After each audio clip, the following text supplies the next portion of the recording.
Voltei, Samantha, para dar continuidade à sua leitura e respondendo a sua primeira dúvida sobre o futuro amoroso com o André, tá? Aqui saiu de novo a carta do diabo, que é uma carta que fala de alimentar a ilusão, alimentar falsas crenças. Então aqui as cartas pedem que você tenha um pouquinho de cautela, um pouquinho de paciência com o André, porque saiu aqui a carta 2 de paus, que é uma carta que fala de dúvidas, inseguranças. Então parece que emocionalmente o André ele é um pouco inseguro, um pouquinho assim desconfiado.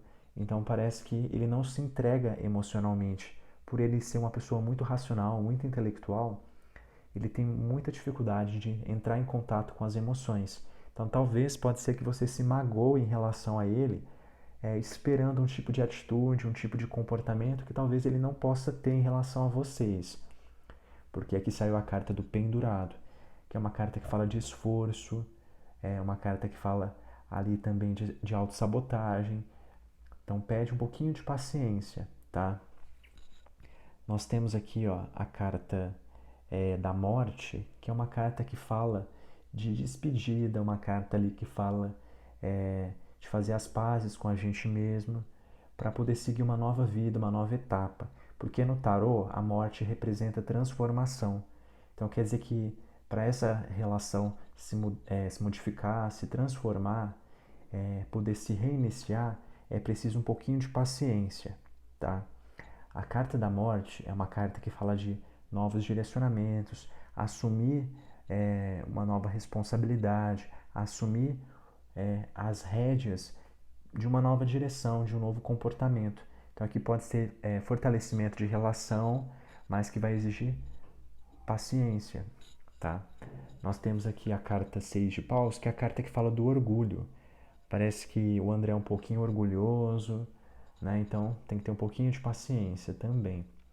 E a carta 10 de paus é uma carta que questiona a felicidade.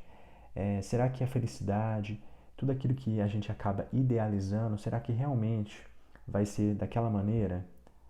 Então pede um pouco de paciência também. A carta 2 de ouros é uma carta que fala de inflexibilidade, né?